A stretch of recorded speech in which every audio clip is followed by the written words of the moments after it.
Welcome back to Perry's Pit. I'm James Farrar. I am Matthew Perry, and April 15th strikes again. The WWE announced an hour or two ago of many releases, nine to be exact, of wrestlers within the WWE organization, some that were active just as recently as WrestleMania, and some we haven't seen in quite a while. But more releases have been made. It started with Mickie James and Billie Kay. Their announcement of their release was made first.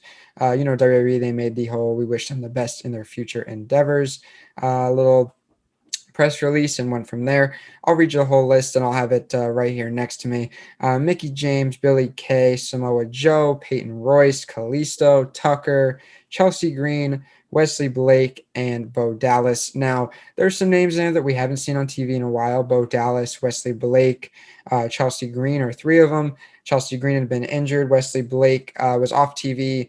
They kind of pulled him months ago because of some anti-mask comments he made and Black Lives Matter stuff. And then Bo Dallas, we haven't seen in a while. I guess maybe they haven't had anything to do with him. I don't think he was injured. But yeah, he'll be granted his release after, being one of the best in NXT years ago. The real shocking ones, though, I mean, Mickie James, we hadn't seen her on TV in a while, but she was on TakeOver in a guest announcing spot just last week, and she's a women's wrestling legend by now. And then you have the former Iconics, Peyton Royce and Billie Kay. Billie Kay was at WrestleMania in the tag team turmoil match on night one, so really, really shocked to see her go. She was very over with the crowd. I mean, I myself am a big fan of Billie Kay. Both Billie Kay and Peyton Royce are very entertaining. I still think it was a big mistake the WWE made to get rid of the Iconics to split them up. So I'm still kind of reeling from that, but that really sucks. Peyton Royce is married to Shawn Spears, who's in AEW, so I wouldn't be shocked to see more than just Peyton Royce on this list, but wouldn't be shocked to see her specifically head over to AEW.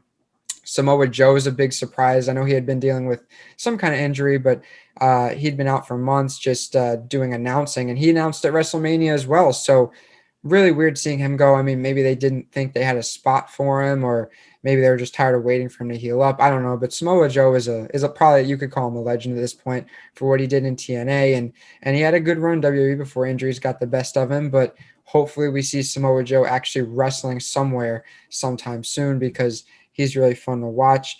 And then the other two guys mentioned on here, Kalisto and Tucker, we saw them in the Andre the Giant Memorial Battle Royal, the SmackDown before WrestleMania, but before that, we hadn't seen them in a while. Tucker, we hadn't seen since him and Otis broke up, since he turned on Otis at, I don't remember the pay-per-view, but causing Miz to take the Money in the Bank from Otis. And that kind of ruined things for Tucker because Heavy Machinery was really all Tucker had. There's not much of him character-wise there, and he's not the strongest in ring. I mean, he's all right. So I'm not sure what's next for him, but I guess we'll wait and see. Kalisto, though, he's a pretty good talent. Obviously, Lucha style, I think he'd be perfect for AEW. They already have guys like Ray Phoenix and Penta there. I think he'd fit right in and be great. So Kalisto, one of those guys I could definitely see moving to AEW. Mickie James, I think, fits right into that. Like when AEW brought in the Big Show, Paul White. I think she fills that description, but I think she could still wrestle. And the women's division in AEW is getting stronger, but it could definitely use a couple more big names. I think Mickie James is a name that would be perfect for that division. But yeah, big surprise. Obviously, this is the 1 year anniversary, April 15th, that is, of the COVID layoffs that we had a year ago, where we lost guys like Rusev, Kurt Angle, Aiden English, et cetera, et cetera, et cetera. We thought it would be a one-off thing because of COVID, but I guess this is something that WWE is doing every year now, cleaning house.